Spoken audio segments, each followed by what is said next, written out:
Bismillahirrahmanirrahim. Assalamu alaikum dear students. Welcome back once again to our YouTube channel Al-Wajid Academy of Sciences. मेरा नाम है कैसर इसरार और मैं एक फिजिक्स लेक्चरर हूँ। अगर आपने अभी तक हमारा चैनल सब्सक्राइब नहीं किया भाई सब्सक्राइब कर लें तो बेल आइकन को भी प्रेस कर दीजिएगा ताकि हर आने वाली वीडियो आप तक पहुँच सके। लास्ट लेक्चर था लेक्चर नंबर 8 था हमारा फर्स्ट ईयर का जिसके अंदर हमने डिस्कस की थी conditions of the constructive and destructive interference. लेकिन इस लेक्चर के अंदर हम जो हमारे पास कुछ रिजल्ट्स आए थे सुपरपोजिशन प्रिंसिपल के यानी प्रिंसिपल ऑफ द सुपरपोजिशन, तो उसके रिजल्ट्स में दूसरा रिजल्ट जो था वो हमारा बीट्स से रिलेटेड था। आज हम बीट्स को डिस्कस करने वाले हैं। चलिए शुरू करते हैं। अच्छा भाई बीट्स क्या होते हैं? बीट्स में हमने आपको पहले ही बता दिया था, वहाँ पे भी हमने डिस्कस किया था कि इंटरफेरेंस बीट्स और स्टेशनरी वेव्स इन तीनों में थोड़ा थोड़ा डिफरेंस होता है।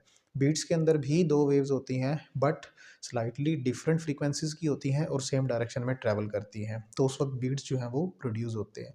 अज्यूम करें कि हमारे पास दो ट्यूनिंग फॉर्क्स हैं। एक ट्यूनिंग फॉर्क ऐसा है जिसकी जो फ्रीक्वेंसी है उसको हम कंसिडर कर लेते हैं कि उसकी फ्रीक्वेंसी है 32 हर्ट्ज़ के बराबर, जबकि हमारे पास एक और ट्यूनिंग फॉर्क है और उसकी फ्रीक्वेंसी हमारे पास है 30 हर्ट्ज़ के बराबर। और हम क्या करते हैं, हम इन दोनों ट्यूनिंग फॉर्क्स को रबर पैड के साथ टच करते हैं। टच करने के बाद इनको सुनते हैं, लेकिन जब हम इन दोनों को इकट्ठा सुनने की कोशिश करते हैं तो उस वक्त बीट्स जो हैं वो प्रोड्यूस होते हैं।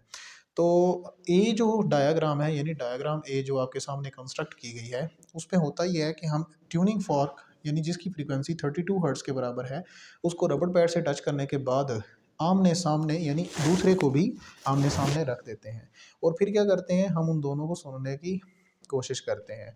होता ये है कि जब ट्यूनिंग फॉर्क ए है उसने जो अपनी फ्रीक्वेंसी जनरेट करनी है वो 32 हर्ट्ज़ के बराबर होगी, जबकि दूसरा जो ट्यूनिंग फॉर्क होगा उसने जो अपनी फ्रीक्वेंसी जनरेट करनी है वो 30 हर्ट्ज़ के बराबर होगी।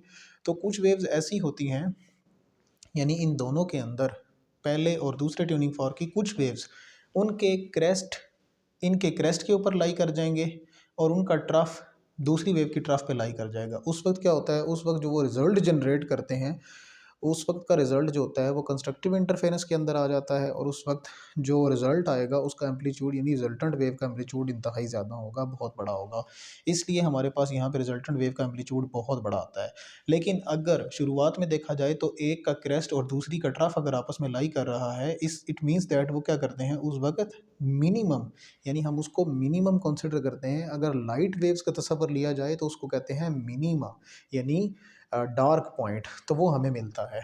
लेकिन साउंड्स के अंदर हम क्या कहते हैं, अगर दो साउंड वेव्स हैं जिनको सुनने की कोशिश की जा रही है तो हमें एक मिनीमा यानी लो फ्रीक्वेंसी सिग्नल मिलता है, इसलिए हमने उसको क्या किया है, दोनों को ज्वाइन कर दिया है।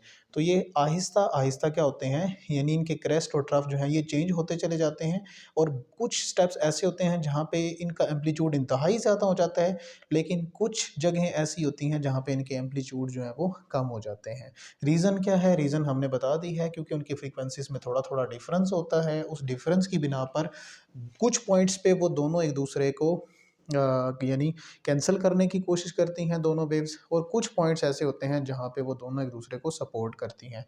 फॉर एग्जांपल हमने यहाँ पे आपको बता दिया कि एक का क्रेस्ट दूसरे की क्रेस्ट पे जब लाई करेगा उस वक्त एम्पलीट्यूड मैक्सिमम हो जाएगा। सेम हेयर इस पॉइंट को देखा जाए तो यहाँ पे भी ये दोनों एक दूसरे की यानी क्रेस्ट क्रेस्ट के ऊपर लाई करेगी, उस वक्त भी जो एम्पलीट्यूड है वो मैक्सिमम में चला जाएगा। बट कुछ हिस्से ऐसे होते हैं जिसमें एक का क्रेस्ट दूसरी की तरफ पे लाई करेगा, उस वक्त मिनिमम पॉइंट आता है, तो हमने उसको बिल्कुल यानी एक ना होने के बराबर एक सिग्नल को शो कर दिया है। ऐसा कब कब होता है, हम कहते हैं सर ऐसा उस वक्त होता है कि अगर आप इन दोनों ट्यूनिंग फॉक्स को सुनने की कोशिश करेंगे उस वक्त होगा ये कि 1 सेकंड का चौथाई हिस्सा यानी 1/4 सेकंड्स के बाद हम एक मैक्सिमम आवाज़ सुनते हैं, फिर मिनिमम आती है और फिर मैक्सिमम कब सुनेंगे, फिर 1/4 सेकंड्स। यानी होगा ये कि अगर मैं ये बोलूं कि आपको दो मैक्सिमम आवाज़ें कब सुनाई देगी या लाउड साउंड कब सुनाई देगी, हम कहते हैं सर 1 सेकंड का हाफ यानी 1/2 यानी 1 सेकंड का आधा हिस्सा गुजरता है, तो उस वक्त हम दो लाउड साउंड्स जो हैं वो सुन चुके होते हैं। इट मीन्स दैट इनको देखते हुए हम कुछ रिजल्ट्स फाइंड आउट कर सकते हैं, और वो रिजल्ट्स कौन कौन से हैं। रिजल्ट्स ये होते हैं कि हम ये कहते हैं भाई इसमें हम रिज़ल्ट का हेडिंग दे देंगे और रिज़ल्ट्स में हम क्या बोलेंगे, हम कहेंगे इन चीज़ों को देखते हुए हमें दो बातों का पता चला है। कौन कौन सी? नंबर 1 सबसे पहले ये हमें पता चला कि अगर आपने बीट्स को सुनना है तो बीट्स जो हैं वो उतने ही प्रोड्यूस होते हैं जितना दो साउंड की फ्रीक्वेंसीज़ के दरमियान डिफरेंस होता है। क्या मतलब? मतलब ये कहने का कि उतने ही बीट्स प्रोड्यूस किए जा सकते हैं जितना दो साउंड्स की फ्रीक्वेंसीज़ में डिफरेंस होता है। जैसे देखा जाए, ऊपर वाली फ्रीक्वेंसी F1 32 हर्ट्ज़ के बराबर है, दूसरी F2 30 हर्ट्ज़ के बराबर है। इन दोनों का डिफरेंस निकाला जाए, मतलब 32 माइनस 30 किया जाए, इट मीन्स दैट इनका आंसर आ जाएगा 2। तो हमें यहाँ से ये पता चला कि आप यहाँ से दो बीट्स जो हैं वो सुन सकते हैं।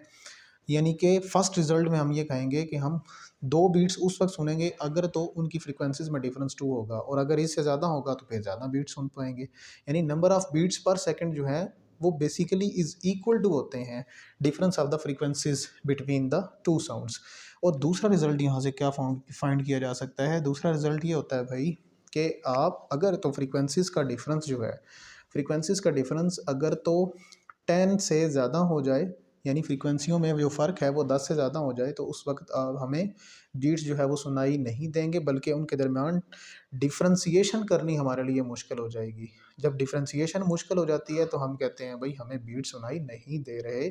और दूसरे रिजल्ट में एक और बात लिखी जा सकती है कि हम इन बीट्स के डिफरेंस को इस्तेमाल करते हुए, यानी बीट्स को सुनते हुए हम क्या कर सकते हैं, किसी एक की भी फ्रीक्वेंसी को फाइंड कर सकते हैं। मतलब ये है कि अगर आपको फॉर एग्जांपल 5 बीट सुनाई दिए हैं, तो इसका मतलब ये है कि जो साउंड्स हम सुन रहे हैं उन दोनों के दरमियान जो फ़र्क होगा वो 5 के बराबर होगा। यानी हम बीट्स को सुनते हुए फ्रीक्वेंसीज़ के डिफरेंस को बता सकते हैं। या फिर दूसरी बात ये है कि इसके रिज़ल्ट में ये बात लिखी जा सकती है कि अगर आपको एक साउंड की फ्रीक्वेंसी पता है और नंबर ऑफ़ बीट्स भी पता है, तो आप बआसानी जो दूसरी फ्रीक्वेंसी होगी उसको क्या कर लेंगे, कैप्चर कर लेंगे, आप उसको एक्सट्रैक्ट कर लेंगे उस डाटा में से। क्योंकि हमें पता चला है, अभी हमने पहले रिजल्ट में बता भी दिया है कि जो नंबर ऑफ़ बीट्स पर सेकंड होते हैं वो बेसिकली फ्रीक्वेंसीज़ के डिफरेंस के बराबर होते हैं। तो ये था भाई आज का हमारा टॉपिक बीट्स से रिलेटेड।